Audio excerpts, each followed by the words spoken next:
Hey everyone, I'm Mia. And I'm Leo. Welcome back to The English Blend. We love having you here. Today, we're diving into something that confuses almost every learner. Exactly.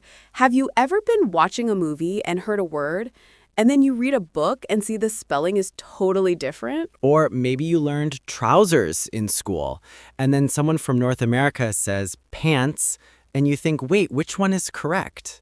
That feeling, that little moment of panic, is exactly what we are talking about today. We're looking at British versus American English differences, but more importantly, how worrying about these tiny details can actually stop you from speaking English fluently. We want to help you move past perfection and start focusing on communication. Absolutely. So grab your coffee, maybe some biscuits or some cookies, depending on where you are, and let's get started.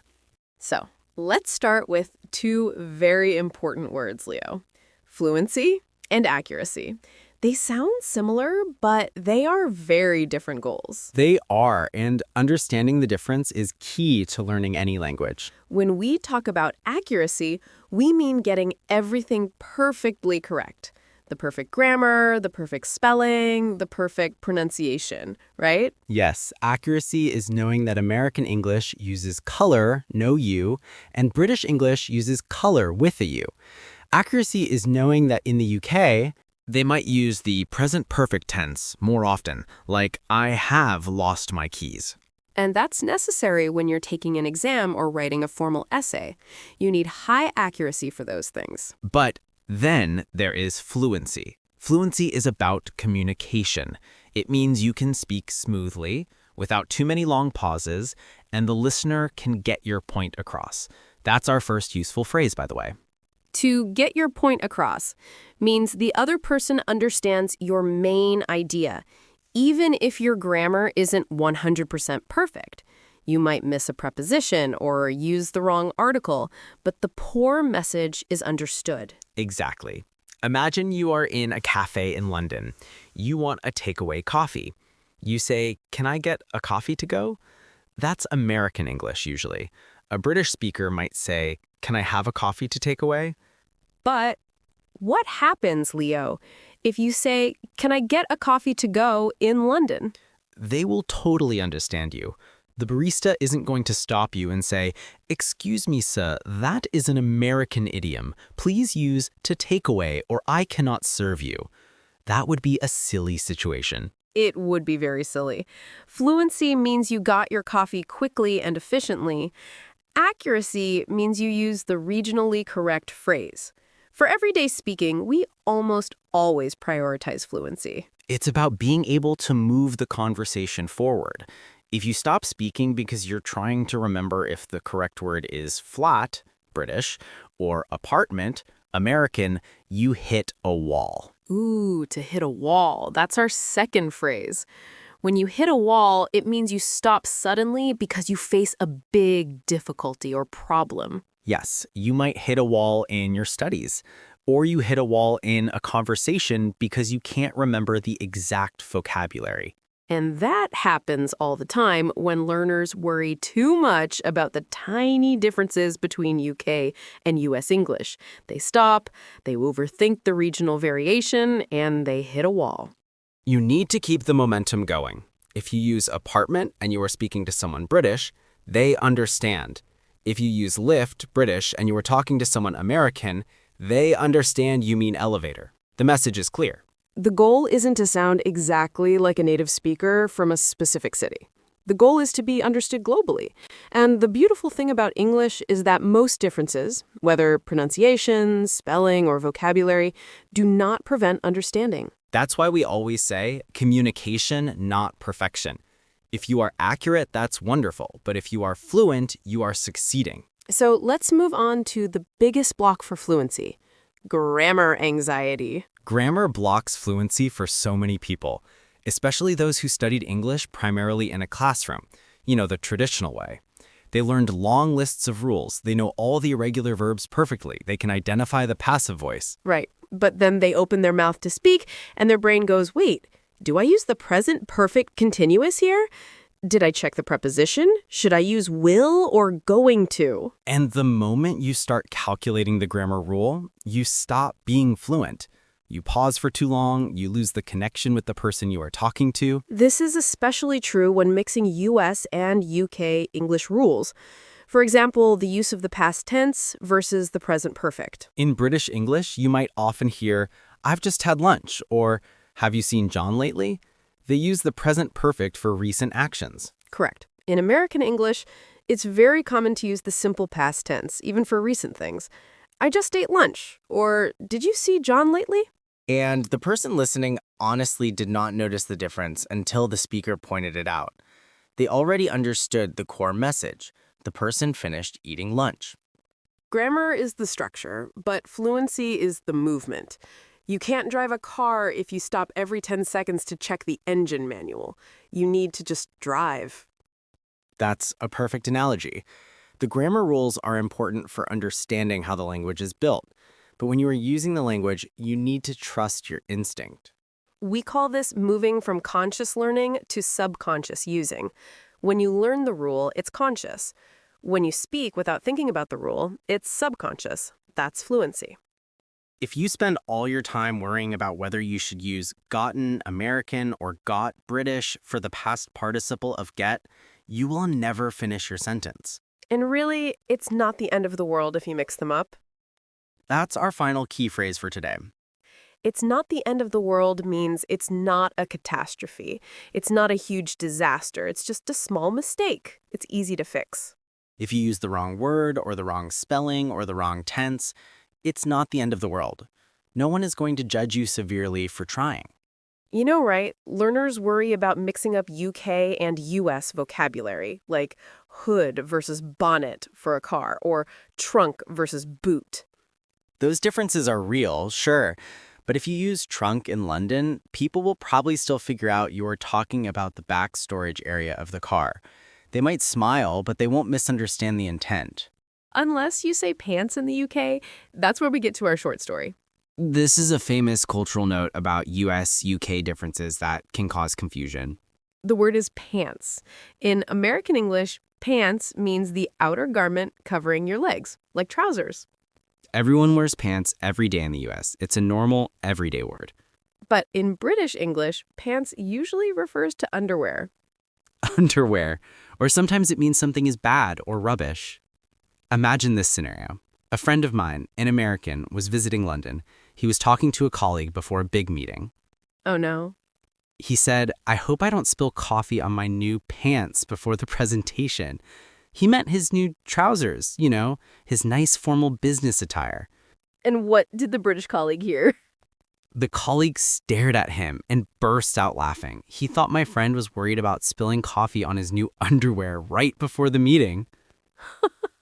That's hilarious. That's one of those rare cases where the context doesn't immediately fix the misunderstanding. Exactly. It caused confusion, yes, but once they clarified, they laughed about it for 10 minutes. My friend realized, oh, I should have said trousers. But here is the key takeaway from that story. Did the conversation stop forever? Did the relationship end? Did the presentation get canceled? No way. They clarified, they learned, and they moved on. It became a funny story. That small mistake, using pants for trousers, was totally recoverable. It was not the end of the world. The initial goal to communicate anxiety about the meeting was still achieved. The specific vocabulary was just slightly inaccurate. That brings us back to the importance of fluency. If he had stopped and thought, wait, what's the UK word for trousers? Oh, I can't remember. I won't say anything. He would have missed the chance to connect with his colleague. So we use these UK-US differences not as rules to paralyze us, but as fun facts to notice. If you notice a difference, just file it away for later. Don't let it stop you now. Okay, so how do we actually build this kind of confident, mistake-friendly fluency? We have 3 core practical tips. These tips are about retraining your brain to prioritize communication over grammatical structure. Tip number 1, massive listening and reading. What we mean by massive is huge quantities. You need to expose yourself to English every single day for long periods, not just doing 5 minutes of vocabulary flashcards. You need to fill your ears and eyes with the language. This is important for US-UK differences. If you listen mostly to British podcasts, your ear will naturally prefer British vocabulary and pronunciation.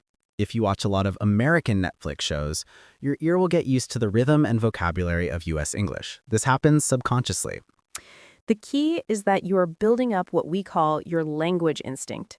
You start to feel what sounds right rather than having to calculate what the rule is. For example, hearing flat 1,000 times versus apartment 1,000 times, eventually the word you hear most frequently will just come out when you speak. You won't check the rule. So make a commitment. Listen to an hour of English content every day. It can be slow listening, like studying a transcript, or passive listening while you clean the house. Both are valuable. Tip number 2, focus on chunks, not single words. This is huge for fluency. A chunk is a group of words that naturally go together. It's a phrase, like an idiom or a set expression. For example, instead of learning the word look and the preposition forward and the preposition to separately, you learn the whole chunk. I'm looking forward to. When you learn chunks, you learn the grammar within the context. You don't have to worry about the rule that says to here acts as a preposition and must be followed by a gerund. You just know that after I'm looking forward to, you say the ing form. Chunks help you speak faster. When you access a chunk like, how are you doing? Your brain pulls out 4 words instantly. If you access 4 single words, your brain has to search 4 times. It slows you down. And this applies to regional differences too. Learn the chunk, put your shopping in the trolley. British. Or learn the chunk, put your groceries in the cart. American.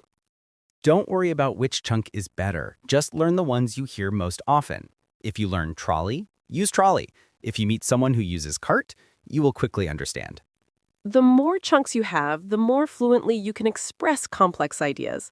Try to identify 2 new chunks every time you watch a show. Okay, now for tip number 3, the 3-second rule. This is the most practical tip for overcoming grammar anxiety while speaking. Tell us about the 3-second rule, Leo.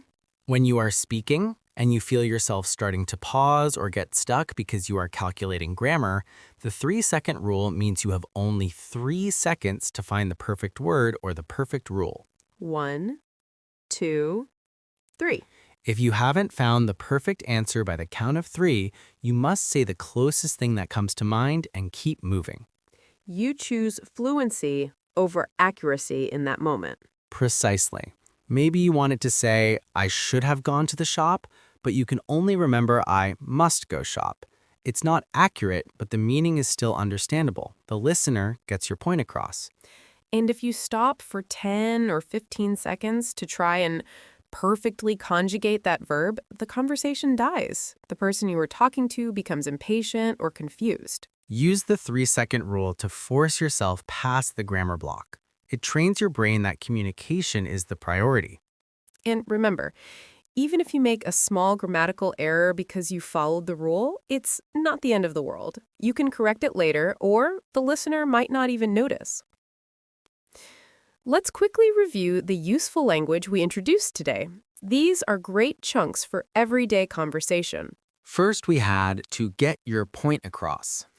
Meaning that the listener understands your main idea. Example, even though my accent is strong, I usually get my point across. Second, we used to hit a wall. This means encountering a significant obstacle that makes you stop moving forward. Example, I was studying for 3 hours and then I hit a wall because I couldn't understand the US spelling differences. And finally, the ultimate reassurance, it's not the end of the world. Meaning the mistake or problem is small and manageable. Example, I used the wrong preposition, but hey, it's not the end of the world. That was a really important discussion, Leo. We started by looking at US versus UK differences like trousers and pants. We use these differences to highlight the conflict between accuracy, perfection, and fluency, communication. Always choose fluency in real-life speaking. Worrying about things like the correct regional spelling or the perfect tense usage often leads to grammar anxiety, which is a major block. We need to move from calculating grammar rules to trusting our language instinct.